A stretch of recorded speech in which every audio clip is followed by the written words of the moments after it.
Are you interested in buying land, maybe to build your next dream home, maybe for hunting or farming, but you have a lot of questions when it comes to buying land? Today we are going to go over 13 questions that you need to ask before purchasing land. Stay tuned.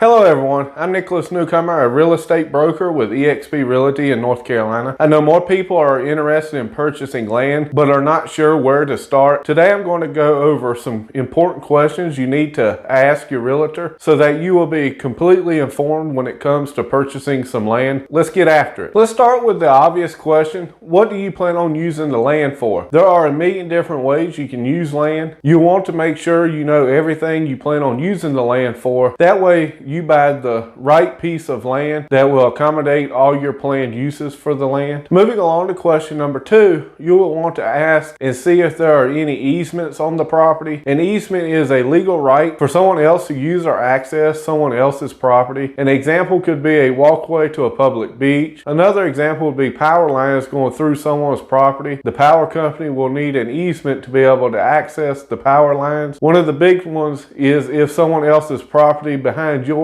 has no access to the main road or any access to their property, they would be landlocked and the court will grant them an easement going through your property so they can have a driveway installed. You want to make sure you do your due diligence and make sure there are no easements or potential for an easement. The third question, which goes along with question number 2, is how do you access the land? Is there public access? Is there an easement that we just talked about? Or is there no legal access at all? This is an extremely important questions. You really need to know and understand how you are actually going to get access to the property that you own. If there is no public road that it sits beside, then you will need an easement from someone else's property to gain access to this property. If there's no easement and there's no legal access, that means you essentially have to trespass through someone else's property to gain access to yours. And that could be a massive issue. If the land you're looking at has no legal access rights, then I definitely recommend looking at something else or be willing to go to court to get the necessary easement to get access to the property you're looking into. Question number 4, and this is a big one. You will need to know how the land is zoned. Is it zoned residential, commercial, industrial,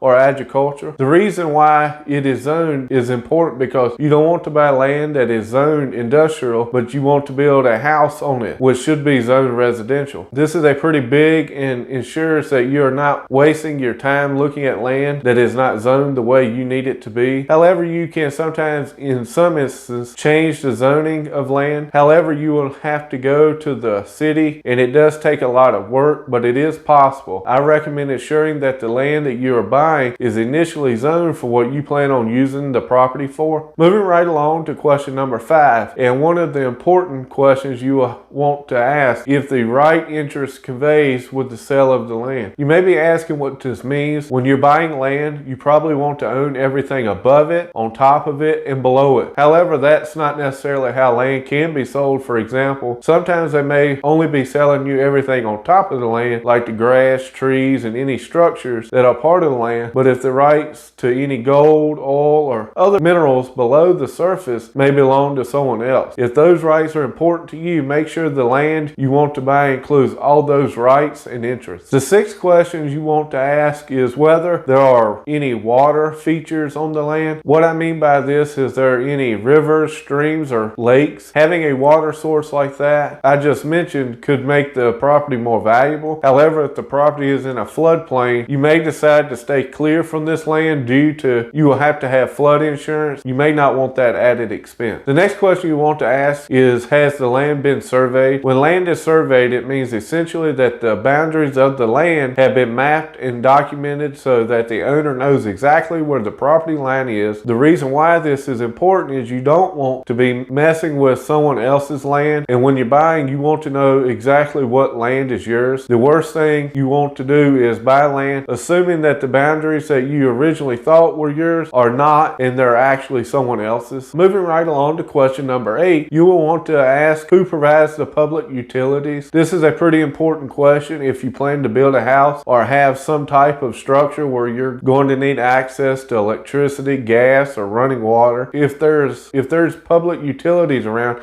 it makes it a lot easier to bring those services to your property. If you buy land that has no access to water and sewer, you will have to have a well dug and a septic system put in. If the property has no access to natural gas, depending on what you heat with, you will have to have a propane tank installed. The ninth question you will want to ask is if there are any known defects or issues with the land. If there were any chemical spills, oil spills, or other pollutants to the property, you will definitely want to know about it. Moving on to question number 10, are there any trails or roads on the property? This could be beneficial to know, especially if it is a large property. You'll want to be able to commute and travel within it pretty easily. If there are any trails and roads built on it, it will make your life a lot easier if they're already there. If you like to trail ride or with your dirt bike or four-wheelers, you'll probably enjoy the trails already being built on the property. The 11th question you will want to ask is whether there are any potential for government actions against the property. What I mean by this is there any potential for eminent domain? Eminent domain essentially means that the government can take your land away as long as they pay you the fair market value of the land. For example, if there are any plans to widen the roads near the property you are looking to purchase, the government may take some of the land to be able to complete the purchase. Now they will have to pay you for the land they take. They cannot just bust your door down and take your land and not pay you fair value for the land. The next question you should ask, what is the current owner of the land using it for? Now this example I'm about to share will be a little extreme, but I'm sure you will see my point. If the current owner is using the property as a coal mine and you want to build a farm, it's probably not the right property for you. This all comes down to zoning again. The last question you will like to ask is, what are the neighbors using their land and property for? If the neighbors are using their property for industrial use and you want to build a residential house on yours, if you didn't know you were building next to an industrial area, you may not be happy since you didn't know it was going to be loud or having big trucks come up and down the road. Something you will need to consider when looking to purchase land. One piece of advice when trying to get a loan on just land, you will typically need a 25% down payment, and the loan length is a lot shorter than a standard mortgage. If you're going to build a home on the land, you'll be able to roll the land loan into a mortgage. If you need help finding a lender that will just do land, let me know and I will be happy to help. Hope this video helped give you some insights about what to ask and think about when looking into land. Do you have any questions about land? Let me know in the comments below. I like to hear from you. If you enjoyed this video, smash that like button, and to see more videos like this one, hit the subscribe button. I release new videos every Friday.